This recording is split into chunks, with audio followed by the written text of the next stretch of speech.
कि ख्वाहिशों के काफिले बड़े अजीब होते हैं। वो कहते हैं ना कि ख्वाहिशों के काफिले बड़े अजीब होते हैं, ये गुजरते वहीं से हैं जहां रास्ते नहीं होते। नमस्कार साथियों, मैं हूं कुमार रोहतास और आप देख रहे हैं जिक्सना स्टडी पॉइंट। और आज की क्लास कक्षा 8 के लिए बहुत महत्वपूर्ण होने वाली है। तो सभी विद्यार्थी एक बार इस क्लास के अंदर जुड़िए और ये वीडियो उन विद्यार्थियों तक पहुंचाना है जो कक्षा 8 के अंदर है और सामाजिक के लिए बहुत महत्वपूर्ण पर्सन है परीक्षा की दृष्टि से। तो ये वीडियो उन तक पहुंचाने का आपका कार्य रहेगा। तो शुरू करते हैं। ये हमारे वन लाइनर क्वेश्चन है जो परीक्षा के अंदर पूछे जाएंगे। तो एक बार इस वीडियो को जरूर देखना आप सभी को और ज़्यादा से ज़्यादा शेयर करना है। तो पहला जो प्रश्न पूछा गया है कि विरसा किस जनजाति समूह से संबंधित थे। तो मुंडा से थे। घुमंतू किसान यानी मुख्य रूप से कहाँ रहते थे। तो भारत के पूर्व और मध्य भारत में ये रहते थे। ठीक है। अंतिम मुगल बादशाह था कि अंतिम मुगल बादशाह कौन था। तो याद रखना ये इस प्रश्न के अंदर अंतिम मुगल बादशाह बहादुर शाह जफर था, जबकि अंतिम मुगल का जो शक्तिशाली शासक था वो औरंगजेब था। यानी अंतिम शक्तिशाली मुगल बादशाह औरंगजेब है। भारत का सर्वोच्च न्यायालय कहाँ स्थित है। तो दिल्ली के अंदर। देश हत्या का मामला संबंधित है तो फौजदारी कानून से। भारत के सर्वोच्च न्यायालय की स्थापना कब हुई थी। तो 28 जनवरी 1950 को। जनहित याचिका PIL दायर हो सकती है उच्च न्यायालय में और सर्वोच्च न्यायालय में। बनारस हिंदू कॉलेज की स्थापना कब की गई थी। तो पर्सन मोस्ट रहेगा 1791 ईस्वी के अंदर। वही हम बात करें कि पश्चिमी शिक्षा में विष भरा है, यह पापपूर्ण है, इसने भारतीयों को दास बना दिया है, ये कथन किसका है। तो ये कथन है महात्मा गांधी जी का। गांधी जी ने असहयोग आंदोलन वापस लिया था। कब लिया था। फरवरी 1922 के अंदर गांधी जी असहयोग आंदोलन वापस ले लेता है। 1905 में बंगाल के विभाजन में किस अंग्रेज अफसर ने मुख्य भूमिका निभाई थी।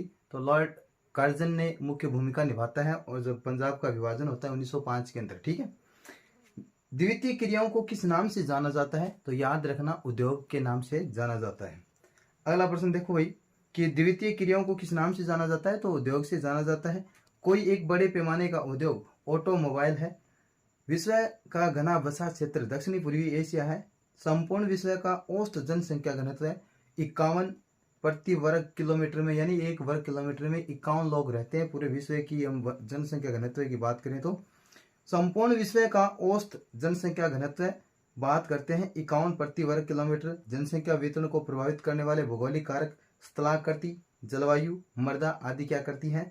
जनसंख्या वितरण को प्रभावित करने का काम करती है। ठीक है।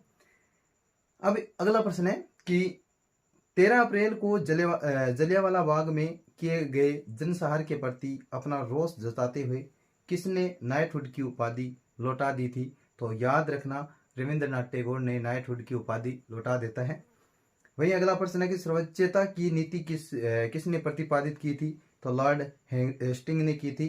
रामकृष्ण मिशन की स्थापना किसने की थी। स्वामी विवेकानंद ने की थी। हैदर अली और टीपू सुल्तान कहाँ के शासक थे। तो याद रखना मैसूर के शासक थे।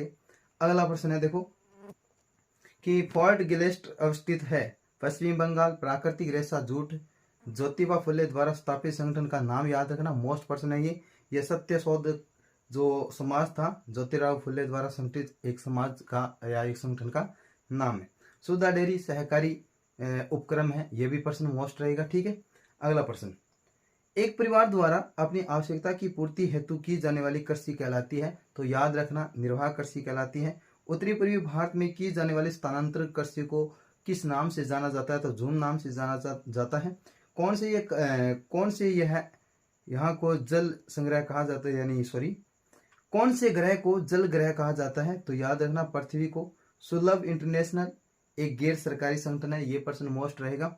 अगला प्रश्न है कि जन सुविधाओं पर व्यय करने हेतु सरकार को आय प्राप्त होती है। तो करों से भोपाल गैस त्रावदी हुई थी। तो याद रखना 1984 के अंदर, यह भी मोस्ट रहेगा। अगला है न्यायाधीश मुकदमे का फैसला सुनाते हैं। अदालत में पेश किए गए जो साक्ष्य होते हैं, विटनेस होते हैं, उसके आधार पर संविधान के किस अनुच्छेद में जीवन के अधिकार का आश्वासन दिया गया है। तो अनुच्छेद 21 के अंदर संविधान के यानी अनुच्छेद 21 में जीवन के अधिकार का आश्वासन दिया गया है। किसी अपराध के बारे में मिली शिकायत की जांच की जाती है। तो किसके द्वारा की जाती है। तो याद रखना पुलिस के द्वारा यानी किसी अपराध की जांच की जाती है। अगला जो प्रश्न है देखो कि संविधान के किस अनुच्छेद के द्वारा गरीबी हेतु वकील उपलब्ध कराने की जिम्मेवारी या जिम्मेदारी राज्य के ऊपर सौंपी जाती है? तो अनुच्छेद 39(a) के अंदर। ठीक है, हिटलर ने जर्मनी में अत्याचार किए थे यहूदियों पर, याद रखना। भारतीय संविधान का जनक किसे कहा जाता है? Doctor B R. अम्बेडकर को भारतीय संविधान का जनक कहा जाता है। राष्ट्रपति राज्यसभा में कितने सदस्य मनोनीत करता है? तो 12 सदस्यों को क्या करता है? वो मनोनीत करता है। भारतीय राष्ट्रीय कांग्रेस ने विधायिका में निर्वाचित सदस्यों की मांग की थी सन 1885 के अंदर, और ये सन याद रखना कि भारतीय राष्ट्रीय कांग्रेस की स्थापना भी होती है। लोकसभा में कितने सदस्य मनोनीत किए जाते हैं? तो 2 सदस्य मनोनीत किए जाते हैं। लोकसभा व राज्यसभा के सदस्यों को क्या कहा जाता है? तो सांसद कहा जाता है। डॉक्टर सैफुद्दीन किचलू को कब गिरफ्तार किया जाता है? तो याद रखना 10 अप्रैल 1919 को। जलियांवाला बाग हत्याकांड कहाँ हुआ था? अमृतसर, पंजाब के अंदर। रॉयल्ट एक्ट यानी भारत के अंदर कब लागू होता है? तो 10 मार्च 1919 को। संविधान सभा के अध्यक्ष थे डॉक्टर राजेंद्र प्रसाद। चौरी चौरा घटना कब हुई? फरवरी 1922 के अंदर चौरी चौरा घटना होती है। वही हम बात करें कि पंडित रमाबाई ने विधवा गृह की स्थापना कहाँ की थी? तो पुणे के अंदर की थी। 1930 में शुरू हुए आंदोलन का नाम था सविनय अवज्ञा आंदोलन नाम था। ठीक है, स्त्री पुरुष तुलना नामक किताब के लेखक थे ताराबाई शिंदे। दूसरी पंचवर्षीय योजना तैयार की गई थी 1956 के अंदर। भारत में प्रथम आम चुनाव कब हुए? 1952 के अंदर। पंजाब प्रांत का विभाजन कब हुआ? 1966, यानी पंजाब अलग हुआ था 1966 के अंदर। स्वतंत्रता मेरा जन्मसिद्ध अधिकार है और मैं इसे लेकर रहूंगा, यह नारा किसने दिया था? तिलक ने दिया था। याद रखना, बाल Gangadhar Tilak. Vernacular act fresh पारित किया गया था 1878 के अंदर। कोलकाता में अरबी फारसी मदरसे की स्थापना की गई थी 1781 के अंदर। ब्रह्मा समाज की स्थापना की थी पंडित रमाबाई ने। गुलामगिरी पुस्तक के रचयिता थे ज्योतिबा फुल्ले।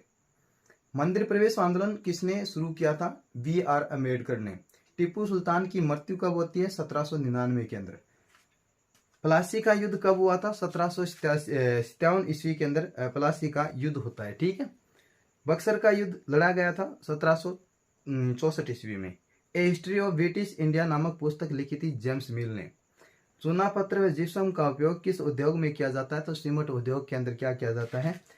सीमेंट उद्योग के अंदर चूना पत्थर व जिप्सम का उपयोग किया जाता है। राजस्थान में सर्वाधिक खनिज उपलब्ध खनिज है? तो याद रखना रॉक फास्फेट। और राजस्थान में मेट्रो रेल का विकास किस जिले में किया गया? जयपुर के अंदर। ठीक है, अगला प्रश्न है, भारत के उत्तर पूर्वी रेलवे मंडल का मुख्यालय स्थित है? तो जयपुर के अंदर। आयुष्मान भारत का संबंध किस क्षेत्र से है? तो स्वास्थ्य से। अगला प्रश्न देखो, भू आंदोलन के जनक है? तो विनोबा भावे। राजस्थान में बेटी बचाओ बेटी पढ़ाओ योजना जो लागू हुई थी 2015 के अंदर।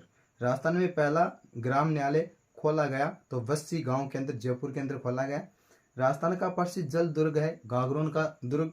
और भारतीय मूर्तिकला का शब्दकोश कहा जाता है, तो किस दुर्ग को कहा जाता है? विजय स्तंभ को कहा जाता है। याद रखना, भारतीय मूर्तिकला का शब्दकोश विजय स्तंभ को कहा जाता है। किस दुर्ग का सर्वाधिक ऊंचा भाग कटारगढ़ कहलाता है? तो कुंभलगढ़ दुर्ग के ऊपरी भाग है, ऊंचा भाग है, उसको क्या कहा जाता है? कटारगढ़ कहा जाता है। हमारे देश में किस संविधान संशोधन विधेयक ने पंचायती राज व्यवस्था को अपनाया था? तो याद रखना 33वें संविधान संशोधन में। जैसमंद झील कौन से जिले में स्थित है? उदयपुर जिले के अंदर स्थित है। राजस्थान के किन्हीं 4 कुटीर उद्योग के जो उदाहरण है वो है हस्तकंडा उद्योग, चरम उद्योग और मधुमक्खी पालन। सतत विकास लक्ष्य में कितने लक्ष्य शामिल है? ये प्रश्न मोस्ट है, याद रखना 17। कितने लक्ष्य शामिल किए गए? 17।